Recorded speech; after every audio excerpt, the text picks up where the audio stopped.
우리 주 예수 그리스도의 은혜가 여러분과 함께 성부와 성자와 성령의 이름으로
전능하신 하나님, 하나님께서는 모든 사람의 마음과 숨은 일들을 다 아시기에 하나님 앞에서는 비밀이 있을 수 없나이다.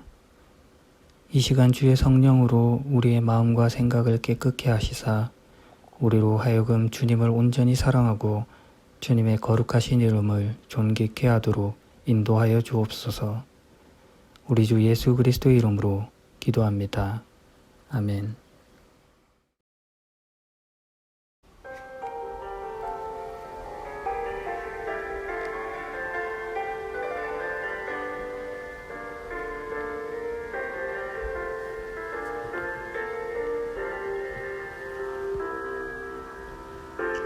열심히 살아가는 것 세상의 자랑 위한 것 아닌지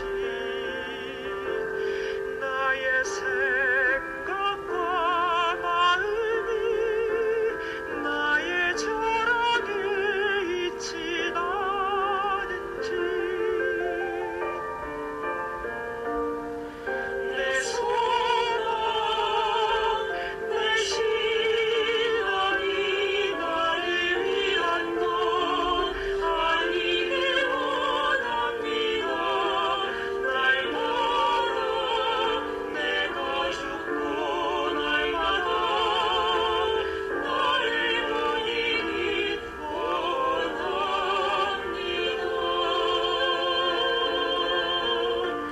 나의 삶은 십자가 나의 삶은 오직 십자가 예수의 십자가밖에는 자랑할 것이 내게 없도다.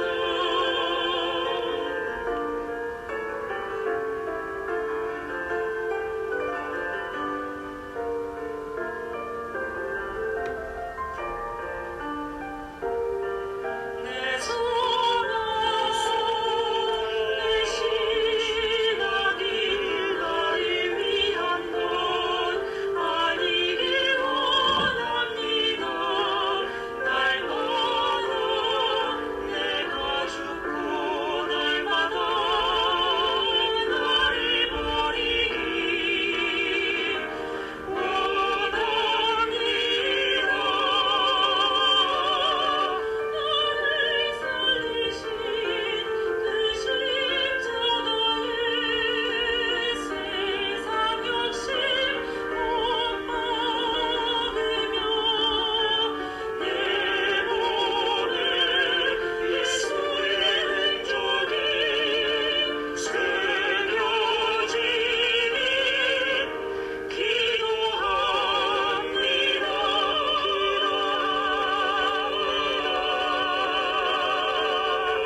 나의 삶은 십자가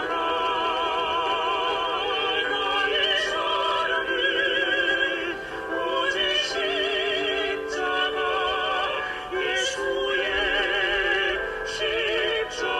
십자가밖에 자랑할 것 내게 없도다.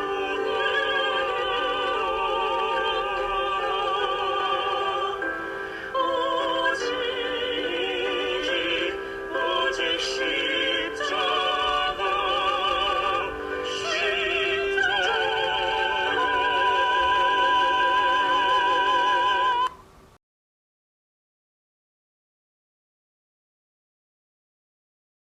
세상을 이처럼 사랑하시되 나 같은 죄인을 구원하시기 위해 독생자 예수님을 이 땅에 보내주신 하나님 감사합니다. 세상에 있는 자기 사람들을 사랑하시되 끝까지 사랑하셔서 십자가에서 물과 피를 다 쏟으시기까지 당신의 사랑을 확증하여 주시고 부활 승천하신 예수님, 당신을 찬양합니다. 우리의 연약함을 도우시고 거룩한 백성의 삶으로 견인하시며 지금도 우리 안에 거하시는 보혜사 성령님, 감사합니다. 2020년 부활주의를 맞아 나를 위해 또 우리를 위해 감당하셨던 당신의 위대한 사랑과 희생을 생각하며 부활의 첫 열매가 되신 주님께 참 감사와 찬송과 영광과 경배를 올려드립니다. 십자가를 통하지 않으면 예수님을 만날 수 없음을 고백합니다. 나의 생명과 바꾼 주의 사랑을 날마다 잊지 않게 하시고 나를 위해 흘렸던 주의 눈물과 피를 기억하며 살게 해주세요. 주의 긍휼과 주의 선하심을 매일매일 묵상하며 죄로 인해 죽을 수밖에 없는 우리를 위해 베푸신 주님의 은혜를 잊지 않게 하옵소서. 그 은혜 때문에 주님을 예배하며 다시 사신 주님을 노래합니다. 코로나19로 인해 고통당하는 이 땅의 많은 사람들을 위해 기도합니다. 주님이 친히 그들의 의사가 되어 주셔서 그들을 치료하여 주시옵소서. 각 나라의 의료진과 부처기관에 속한 사람들에게 힘과 지혜를 주시고 지친 그들에게 주님께서 위로해 주시고 쉼이 되어 주시옵소서. 경제적으로 어려움 당한 우리의 이웃과 또한 앞으로 닥칠 경제 위기 가운데 주의 도우심을 간절히 구합니다. 위기는 언제나 기회를 포함하고 있음을 기억하고 이 위기의 때에 남을 배려하며 잊혀졌던 귀한 가치들이 회복되게 하옵소서. 한 달 넘게 사회적 거리두기를 하고 있지만 이것이 마음의 거리두기가 되지 않게 도와주시옵소서. 또한 백신과 치료제가 속히 개발되게 하시고 앞으로 하나님이 만드신 이 세상을 더욱 아름답게 관리하는 우리가 되기를 소원합니다. 코로나로 인해 함께 모여 예배드리지 못하지만 문 목사님을 통해 때를 따라 일용할 하늘나라 양식으로 채워주시고 온라인 예배를 드리게 하시니 참으로 감사합니다.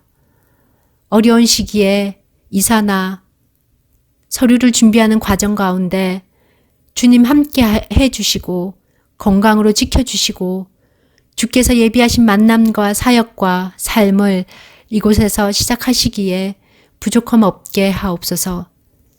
지금 이 시간 각자의 처소에서 믿는 우리들 가운데 거하시는 주님을 예배하오니 주님께는 영광이요.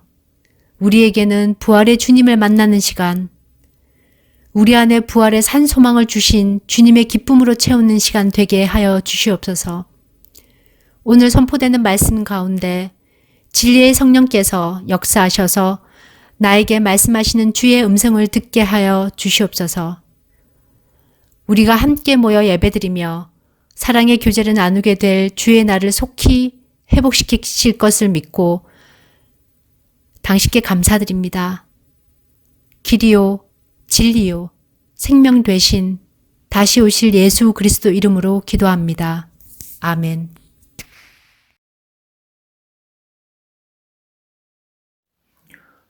오늘의 본문 말씀은 요한복음 20장 19절에서 23절입니다.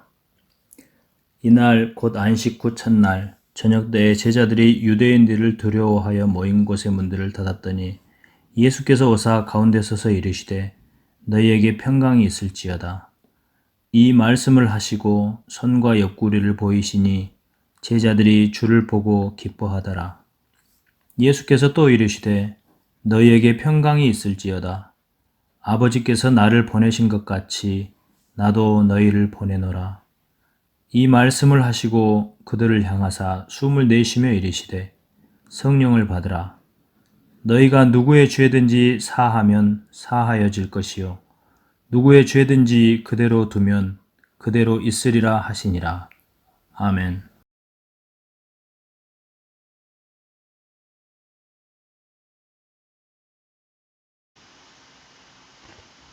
초기 그리스도교라는 개념은 이스라엘에 실제로 존재했던 예수 따름의 다양한 현상을 말할 때 사용됩니다. 이것은 최초의 예수운동, 예루살렘 원시 공동체와 바울이 유다 공동체라 불렀던 유다 지방의 공동체, 그리고 기원 후 70년 제2성전이 파괴된 이후 이스라엘에 존재했던 메시아적 공동체를 가리킬 때 사용됩니다.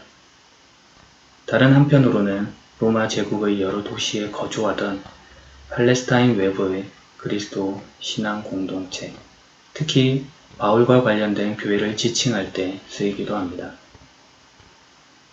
초기 그리스도교라는 개념을 우리 머릿속으로 그릴 때 언뜻 떠오르는 것은 사도행전 2장 43절에서 47절에 등장하는 이미지일 것입니다. 사람들을 통해 많은 기적과 표적이 나타났고 두려운 마음을 가진 많은 사람들이 생겨났습니다. 믿는 사람들이 다 함께 모여 모든 물건을 공동으로 사용하며 살아갔습니다. 그들은 재산과 모든 소유를 팔아서 필요한 사람들에게 나누어 주었고 날마다 한 마음으로 성전들에 모였습니다. 집집마다 돌아가며 함께 모여 기쁘고 순수한 마음으로 식사를 같이 했습니다. 그들은 하나님을 찬양했으며 모든 사람에게서 칭찬을 받았습니다. 그리하여 주님께서는 구원받는 사람을 날마다 늘어나게 하셨습니다. 이러한 기록을 통해 우리는 발전 과정 속에 있는 그리스도교 공동체의 한 단면을 이해할 수 있습니다. 팔레스타인 지방에서 시작된 그리스도교는 시리아, 아시리아, 메소포타미아, 페니키아, 소아시아 등의 근동 지방으로 퍼져나갔고 4세기 무렵에는 여러 나라의 국가 종교로 자리잡게 되었습니다. 그러나 이러한 그리스도교의 발전은 결코 순탄한 과정이 아니었습니다. 발전의 과정 속에서 많은 박해가 있었고 가만히 들어온 자들의 공격과 다른 가르침에 스스로를 방어하고 진리를 날카롭게 구별하고 선포해야 했습니다. 그리고 순교의 죽음으로써 그들의 신앙을 표현하기도 했습니다. 로마의 5번째 황제인 네로는 기원 후 64년 로마에서 발생한 대화재 사건의 원인을 그리스도인들에게 돌렸고 이로 인해 교회에 대한 극심한 박해가 자행되었습니다. 타키투스의 연대기에는 다음과 같이 기록되었습니다. 그리스도인은 짐승의 가죽으로 싸서 개들에 의해 찢기우기도 하고 십자가에 못 박혔다. 혹은 화형되어 해가 진 후 밤을 밝히는 일에 이용되기도 하였다. 네로는 그 광경을 위해 자신의 정원들을 개방하고 사람들과 어울렸다. 마차를 몰고 다녔고 그동안 서커스에서는 쇼가 공연되었다. 한 인간의 광적인 잔악성을 충족시키기 위해 수많은 그리스도인들이 죽어갔고 그의 통치기간 동안 베드로와 바울은 순교하였다 전해집니다. 이때를 그리스도교 1차 대박해기간이라 말합니다. 주 81년에서 96년 모든 면에서 네로의 전철을 밟은 로마의 11번째 황제 도미티아누스는 그리스도교에 대한 박해를 이어갑니다. 역사가 유세비우스는 마침내 그가 하나님을 미워하고 적대하는 일에 네로의 후계자가 되었다고 기록하며 교부 터툴리안 역시 그가 네로와 동일한 일을 자행하고 잔인성에 있어 실질적으로 네로의 후계자였다 말합니다. 이 박해 기간 동안 수많은 순교자들이 발생했습니다. 예루살렘 교회의 목자인 시몬은 십자가의 형을 받았고 사도 요한은 끓는 기름 속에 던져질 뻔하다가 반모 섬으로 추방당했습니다. 로마 지역의 기근이나 역병, 지진 등이 일어나면 언제나 그 발생의 원인은 그리스도인들에게 돌려졌습니다. 이때를 그리스도교 2차 대박해기간이라 말합니다. 이후로도 311년 갈레리우스의 칙령이 내려지기 전까지 10차례에 걸친 대박해가 진행되었고 수많은 그리스도인들이 순교의 피를 흘렸습니다. 그러나 이러한 박해에도 불구하고 그루트기와 같이 남은 자들이 그들의 신앙을 지켰고 그리스도교 발전의 한 씨앗으로 사명을 감당하였습니다. 어떻게 이런 일들이 가능할 수 있었을까요? 무엇이 이들을 지탱시켜 주었을까요? 환란이나 공고나 박해나 굶주림이나 헐벗음이나 위협이나 칼로부터 이겨낼 힘을 누가 가져다 주었을까요? 사도행전 2장 1절 이하가 전해주는 대답은 오순절 날이 이르러 그들이 다같이 한 곳에 모임으로 시작되었다 말합니다. 그때 갑자기 하늘에서 세찬 바람소리 같은 것이 나더니 사람들이 앉아있던 집안을 가득 채웠습니다. 그리고 혀처럼 생긴 불꽃이 사람들 눈앞에 나타났습니다. 그 불꽃은 여러 갈래로 갈라져 그곳에 모인 한 사람 한 사람 위에 머물렀습니다. 사람들은 다 성령으로 충만해졌습니다. 우리가 익히 알고 있는 성령 강림의 사건입니다. 이로써 사도행전 2장 14절은 베드로가 11명의 사도와 함께 일어서서 군중을 향해 큰 소리로 말했다고 기록합니다. 그리고 22절, 그가 전한 소식은 나사렛 사람 예수가 하나님과 같은 권위를 가진 분이라는 것과 23절, 십자가에 못 박아 죽은 예수가 24절, 다시 살아났다는 증언이었습니다. 성령으로 충만해진 그들은 죽음을 두려워하지 않고 나아가 캐리그마의 중심이 되신 예수, 그분의 간해 담대히 증언할 수 있게 된 것입니다. 무엇이 그들을 이렇게 만들었습니까? 누가 그들을 성령의 임재 가운데로 젖어들게 만들었습니까? 무엇이 그들을 한자리에 모이게 만들었습니까? 사실 예수님의 제자들은 예수가 체포될 때 모두 도망을 쳤습니다.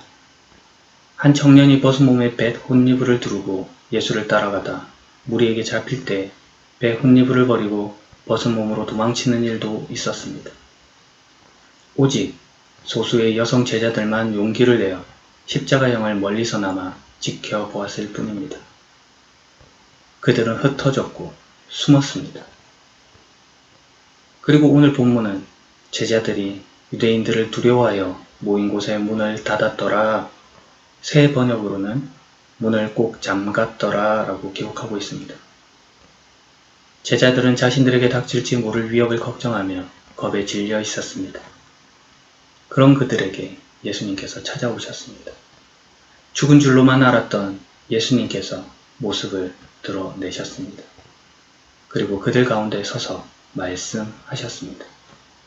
너희에게 평강이 있을지어다. 너희에게 평화가 있기를 이라고 인사말을 하셨습니다. 두려움에 떨고 있는 제자들에게 평강, 평안, 평화를 말씀하십니다.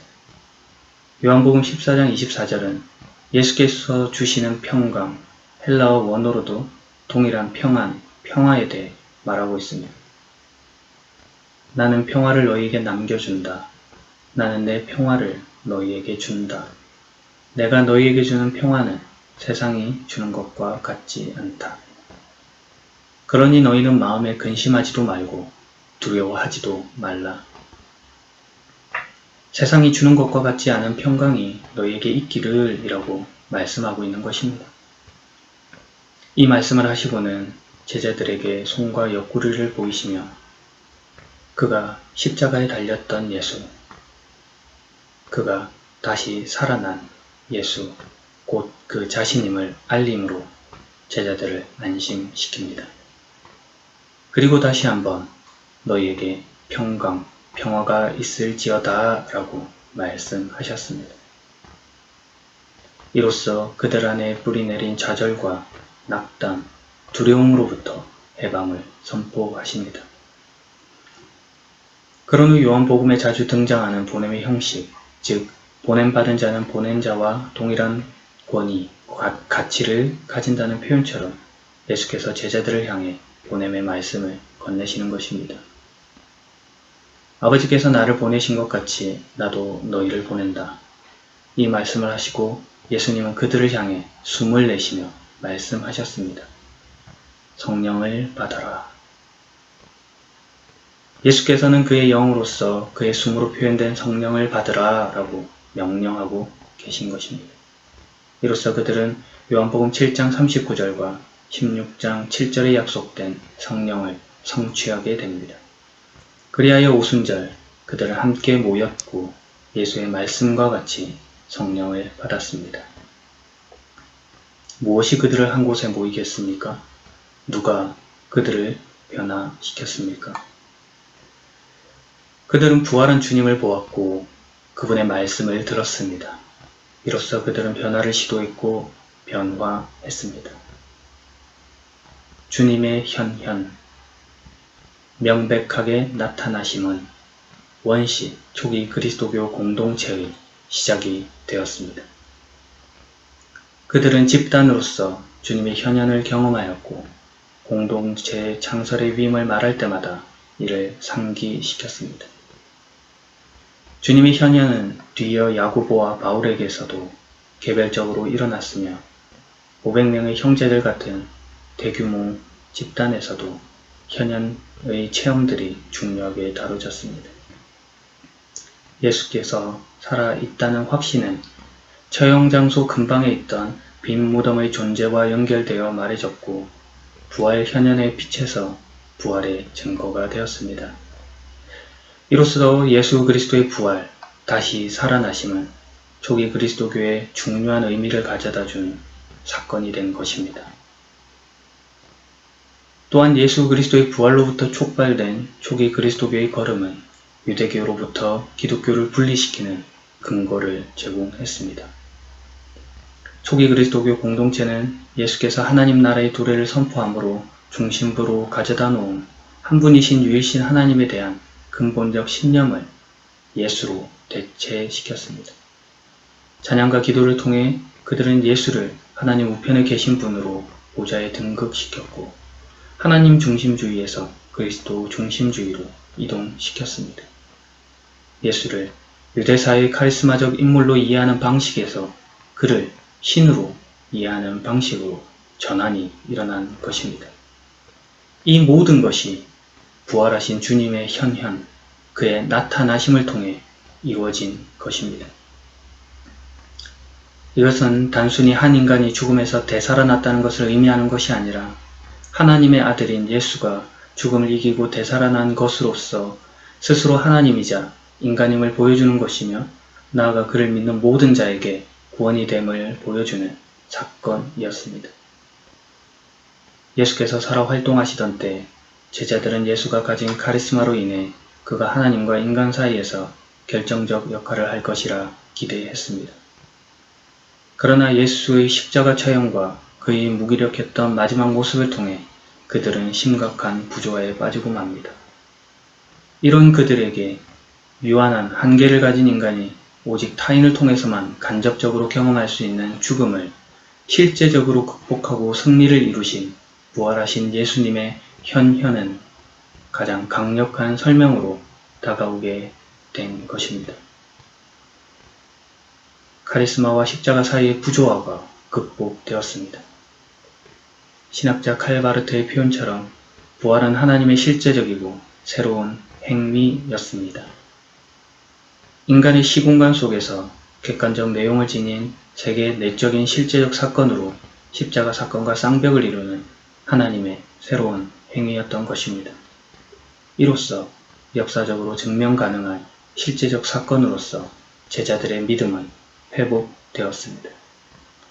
오직 하나님이 다스리는 죽음 너머의 세상에서 부활한 예수의 현현을 통해 그들에게 변화가 일어나게 된 것입니다. 그런 맥락에서 가장 높은 위치와 가장 낮은 자리를 동시에 차지한 분으로 예수는 인간이 지닌 유한성과 고통, 죄악을 누구보다 가까이 접근한 신으로 설명되어집니다. 이로써 그를 따르는 무리들이 순교의 자리에서 그들의 신앙을 지켜나갈 수 있었습니다.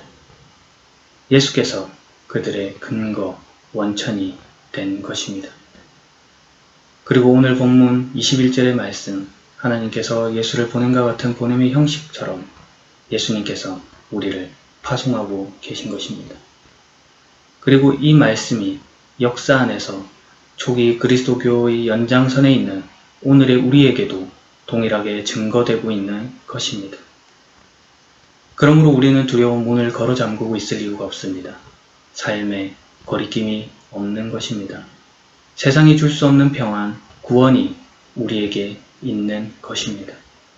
왜냐하면 예수님께서 죽은 자 가운데서 부활하시어 종말의 완성을 선취시키기 때문입니다. 그러므로 우리는 예수님을 바라봐야 합니다. 그러므로 우리는 예수님을 의지해야 합니다. 부활이요 생명이 되신 그분 앞에 나아가야 하는 것입니다. 골로새서 3장 1절에서 4절 말씀으로 설교를 마무리하려고 합니다. 새 번역으로 읽어드리겠습니다. 여러분은 그리스도와 함께 다시 살아났습니다. 그러므로 하늘에 있는 곳에 마음을 두십시오. 그곳에는 그리스도께서 하나님 우편에 앉아 계십니다. 하늘에 속한 것을 생각하고 땅의 것에 마음을 두지 마십시오. 옛 사람은 죽었으며 이제는 하나님 안에서 그리스도와 함께하는 새로운 삶이 감춰져 있습니다. 여러분 모두는 참 생명이신 그리스도께서 다시 오시는 날 영광 가운데 그분과 함께 거하게 될 것입니다. 예수 그리스도의 다시 사심과 같이 죽음에서 우리도 역시 다시 살아날 것입니다. 그리고 종말의 때에 하나님 안에서 그리스도와 함께 새로운 삶을 살아갈 것입니다. 주님의 부활을 기억하는 오늘 여러분의 삶 안에 예수 그리스도 그분이 솟아나는 힘과 신앙의 원천이 되길 주님의 이름으로 간절히 축원합니다. 기도하겠습니다.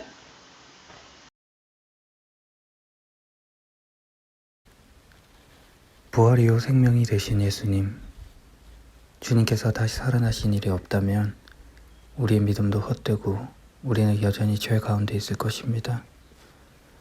만일 그리스도 안에서 우리가 바라는 것이 다만 이 세상의 삶뿐이라면 모든 사람 가운데 우리가 더욱 불쌍한 자일 것입니다. 그러니 우리의 소망이요 구원이 되신 예수님을 바라봅니다. 의지합니다. 주여, 주님의 생명의 빛으로 우리를 비추시고 우리로 다시 사신 주님을 보게 하옵소서. 부활이요 생명이 되신 예수님의 이름으로 기도합니다. 아멘.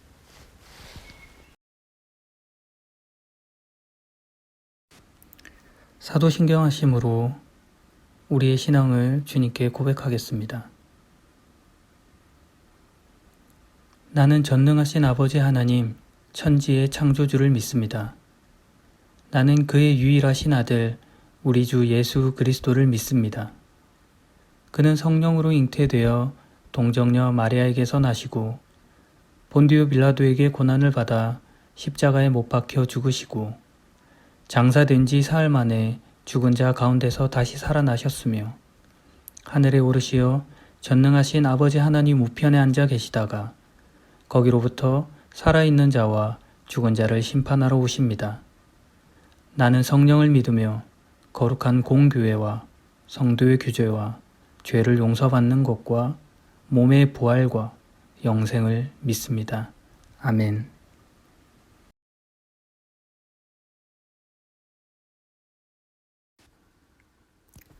하나님께서 그리스도 안에서 우리를 용서해 주셨습니다. 우리도 서로의 허물을 용서합시다. 우리 주 예수 그리스도의 평화가 여러분 모두와 함께 하십니다. 옆 사람과 주님의 평화라는 말과 함께 악수와 포옹으로 화해의 인사를 주고받습니다.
하늘에 계신 우리 아버지, 아버지의 이름을 거룩하게 하시며 아버지의 나라가 오게 하시며 아버지의 뜻이 하늘에서와 같이 땅에서도 이루어지게 하소서.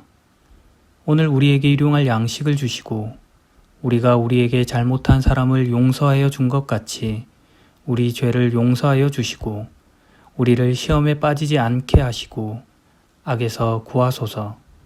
나라와 권능과 영광이 영원히 아버지의 것입니다. 아멘. 축도로서 부활절 주일 예배를 마칩니다. 이제는 우리 주 예수 그리스도의 은혜와 하나님 아버지의 극진하신 사랑하심과 성령님의 보호와 인도하심이 부활을 경험하고 생명의 씨앗을 뿌리기로 다짐하는 우리 모두 가운데 이제로부터 영원히 함께할지어다. 아멘.